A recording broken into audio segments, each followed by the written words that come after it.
There are some unique benefits to building a PC these days. You get unrivaled modularity. The moment any one of your parts breaks, you can replace it, or better still, upgrade it. No need to buy a new laptop every 5 years. It's the dream from a right to repair perspective, as it leaves consumers more free to configure a machine to their own needs, instead of just buying what's on the computer store shelf.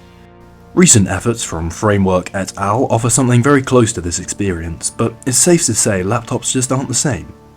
As I've often covered on this channel, the last of the upgradable Macs were all but phased out by about 2015.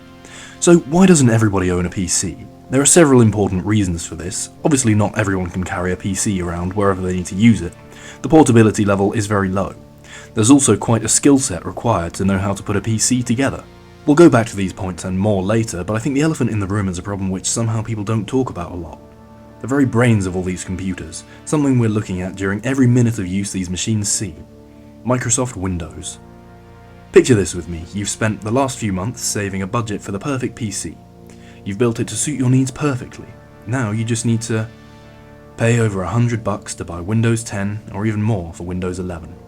That's the retail price, by the way, which everyone definitely pays.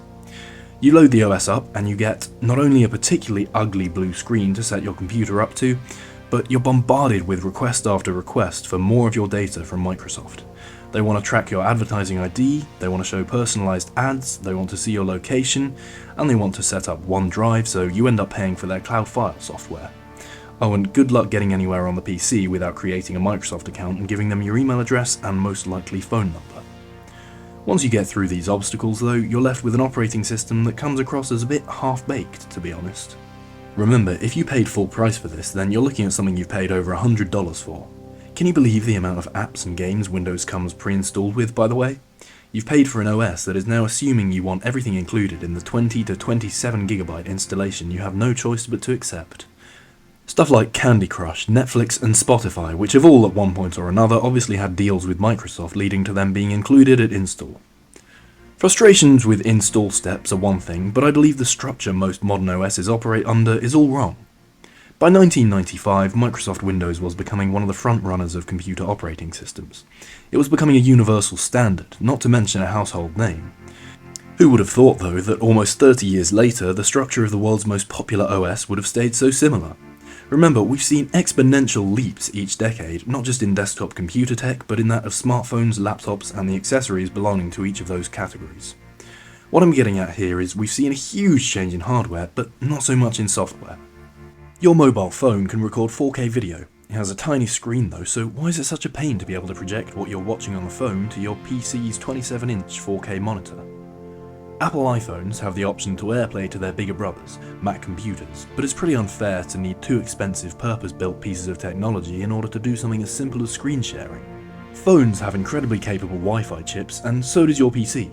Wouldn't it be great then to share files quickly without plugging in a cable and going into the individual file locations of each photo or video and selecting them, often by guessing if the number in the name sounds right? Oh, and you can forget sending files from your PC to a phone or another laptop without using email or perhaps a cloud service you probably need a subscription for. I'm going to let you into a secret right now. I exclusively use my iPhone for filming video, and my Macs with Final Cut Pro installed just so I can use AirDrop from device to device without going through Google Drive each time I want a clip or photo moved. If there were a workaround I could use on a PC, I would genuinely have little to no use for macOS whatsoever. Lastly, it would be wonderful to be able to sync my notifications from my phone onto my PC so I don't have to keep checking on a tiny screen every few minutes while working at my desk. It's difficult to say what holds companies back from creating an environment where all your devices work together. On the one hand, common business practices and the drive for profit mean it's very unlikely Apple would ever introduce AirDrop software or hardware for Windows machines. The same is probably holding Microsoft back from creating a universal way of sharing files to and from your computer locally. There's a reason different OSs use different file formats, of course.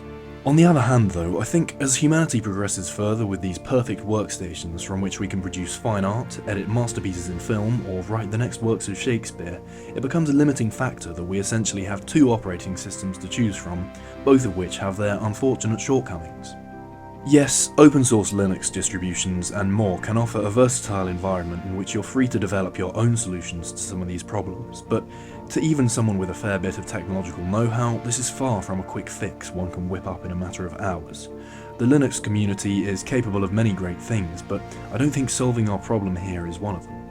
Okay, so I do want to acknowledge that a lot of people just get put off building PCs because the task seems daunting and difficult to learn how to do. This is a real problem. Building a PC isn't easy. If you're in that boat, I would recommend Reddit and the Linus Tech Tips forums. Ask for information and you quite literally shall receive.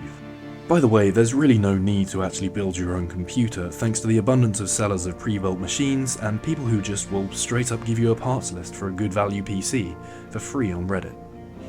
I just feel like there's probably a few people like me who are aware of how to build a PC but can't justify it as they would be limited by the capabilities of Windows, not to mention disliking some of the quote-unquote features it comes installed with. Did I mention the updates which aren't skippable and start the moment you turn your PC on, so could strike at any time when you least expect it? Let's briefly go back to the Windows looking ugly thing too though. So you've gone with a sleek look, thematically matched to one colour. Look at the beasts a lot of PCs are able to look like nowadays. I don't think Windows desktop screens or its pre-installed apps like Edge, File Explorer or Mail go far enough to complement the aesthetic appeal of such machines. There should definitely be more customizability here. Your $1,000 computer is unfortunately destined to forever remind you of the first Windows laptop you got back when you were 30 and needed something to write homework on. So what are the real solutions to these problems? Well, Hackintoshing is a brilliant way of building a PC with a seriously impressive spec which can run Windows and then adding a version of macOS which you can boot too. It's not approved by Apple, but is that really so necessary? No, it's not, but Hackintoshing is sadly a bit of a dead end these days.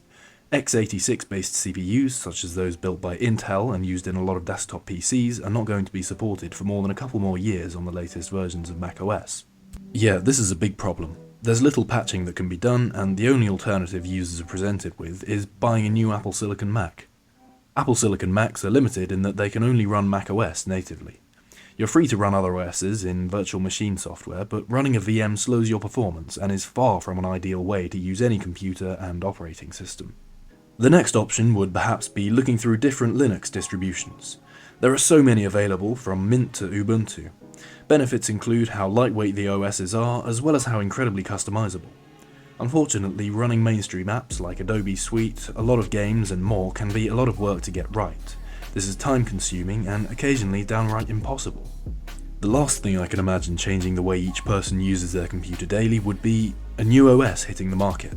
Perhaps something less intrusive like macOS, able to bring all of your devices together into a universal ecosystem, with the ability to run a wider variety of apps, games and software like Windows, but with the open sourceness of Linux, opening doors for a lot of user creativity to shape their own technological setup.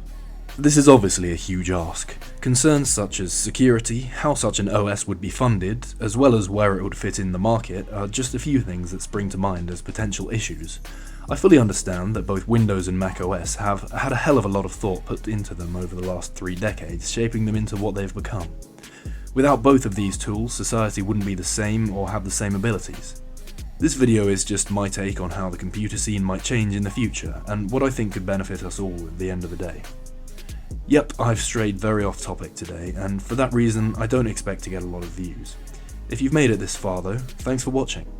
Of course, if you enjoyed, leave a like or subscribe so you don't miss next week's video. My Patreon is in the description and costs $3.99 if you fancy contributing financially to the channel. Alright, see you next week.